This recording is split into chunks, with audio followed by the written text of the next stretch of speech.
All right, let's talk about one of the biggest challenges in the data world, getting a real handle on your BigQuery costs. Today, we're going to crack open the playbook and show you exactly how it's done.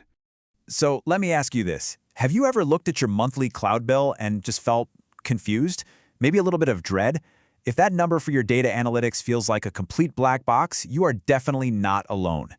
But what if you could change that? Seriously, what if you could tap into the incredible power of a tool like BigQuery, but do it with the confidence that you are in total control of the costs? Well, that's exactly what we're going to break down right now. So first things first, why do these costs get out of hand in the first place? Well, it's kind of the classic story of a super powerful tool needing a skilled operator to really make it sing. See, here's the real dilemma, right? Every single business needs data-driven insights to stay competitive. That's a given. But at the same time, every budget is under a microscope. So how do you get those crucial insights you need without completely blowing your budget? The answer, and honestly the key to all of this, is understanding how BigQuery is actually built under the hood. For a lot of people, this is the aha moment that really changes everything. Okay, so take a look at this. This right here is the secret sauce. Unlike a lot of traditional systems, BigQuery did something really smart. It completely separated the place where your data lives, that's the storage, from the engine that actually analyzes it, the compute. They can scale up or down totally independently from each other. This is huge. And this is a fantastic way to think about it. The storage part, that's like a massive, endless library. Your data just lives there. The compute part is like a team of super smart researchers. You only hire them and pay them when you need them to go into that library and find an answer for you. You don't pay for the researchers to just sit around all day. And that is what we mean when we say serverless in this world. You're not worrying about servers. You just ask your question, and BigQuery automatically figures out exactly how many researchers are needed, gets the job done, and then sends them home. It all happens automatically. Okay, so that's the how it works, but how does that translate to your actual bill? Let's decode that price tag, because once you really get this separation of storage and compute, the pricing model suddenly makes a whole lot of sense. And here they are. It really boils down to two main things. You pay to store your data in that library, and you pay for the researchers to analyze that data. That's pretty much it. It's clear, it's simple, and it's tied directly to that design we just talked about. So, for storage, any data you're actively using, anything you've modified in the last 90 days, that's going to cost you about 2 cents per gigabyte a month. But check this out.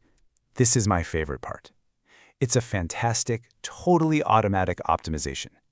If you just leave a table alone for 90 days straight, BigQuery automatically cuts its storage cost in half. You don't have to lift a finger to get that 50% discount. It just happens. Now, for the analysis side of things, the compute, you've got two main ways to go. On-demand is exactly what it sounds like.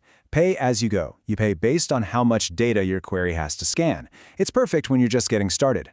Reservations, on the other hand, lets you buy a fixed amount of processing power for a flat rate.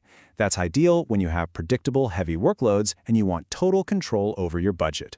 And hey, it gets even better. There's a ton of stuff in BigQuery that's just free. Loading data in big batches, free.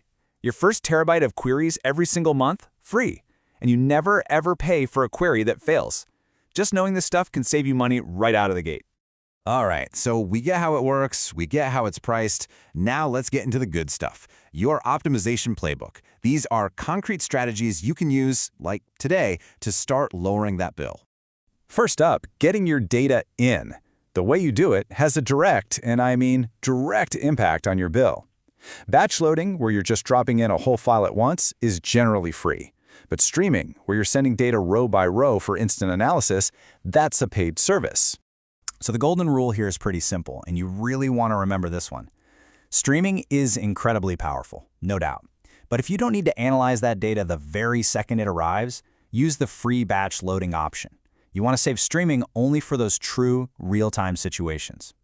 Okay, now for the big one, the queries themselves. Remember, with on-demand pricing, you pay for the data you scan. So, rule number 1, just avoid select star. Seriously, only select the specific columns you actually need. 2, filter your data early with a where clause to cut down the amount of work BigQuery has to do. And 3, if your tables are partitioned by date, use it. Filter on that partition so you're not scanning years of data when you only need yesterday's. These 3 habits alone can save you an absolute fortune. All right, let's bring it all home. We've gone over a lot, but it really all boils down to just a few core ideas for mastering your BigQuery cost. So here it is, your final cost mastery checklist. First, always remember the architecture. Storage and compute are separate. That's the key.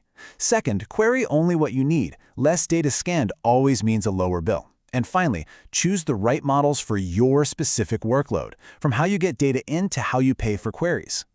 And that kind of leaves us with one last big question to chew on.